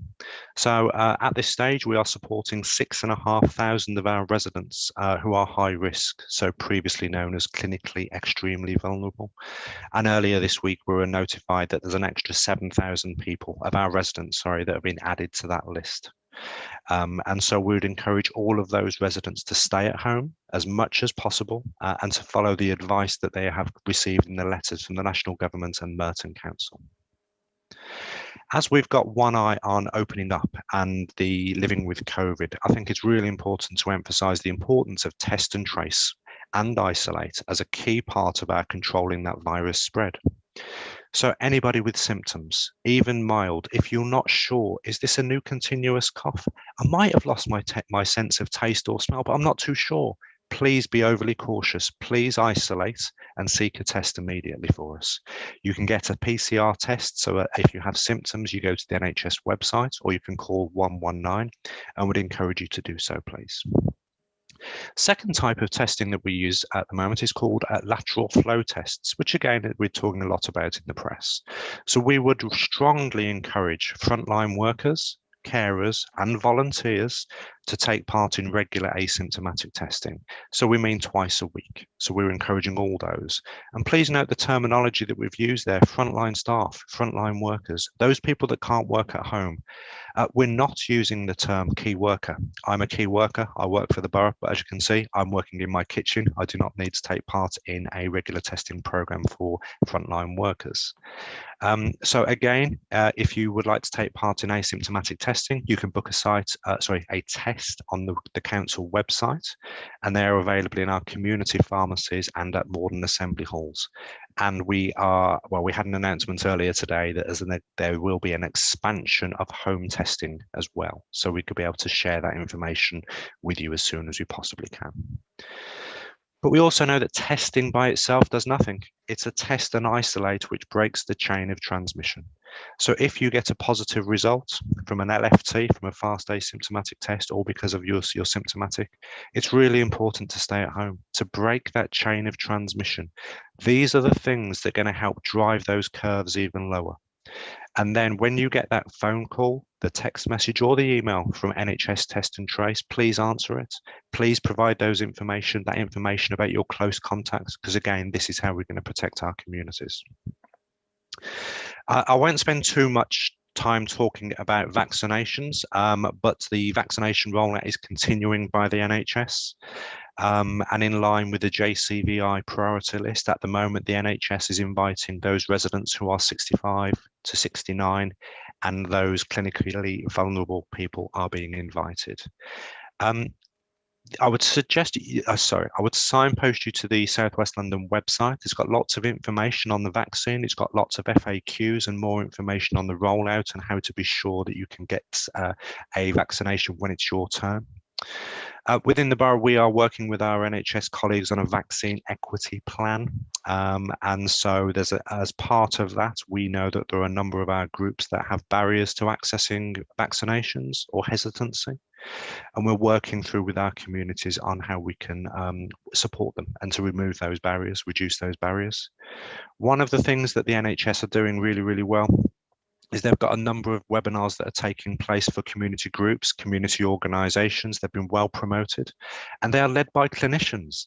So I've been on many of those webinars, and clinicians, our GPs, our pharmacists, our nurses are answering those questions directly on webinars, and we'll share the information with you after the meeting so that you can be able to potentially participate in those webinars to ask your questions.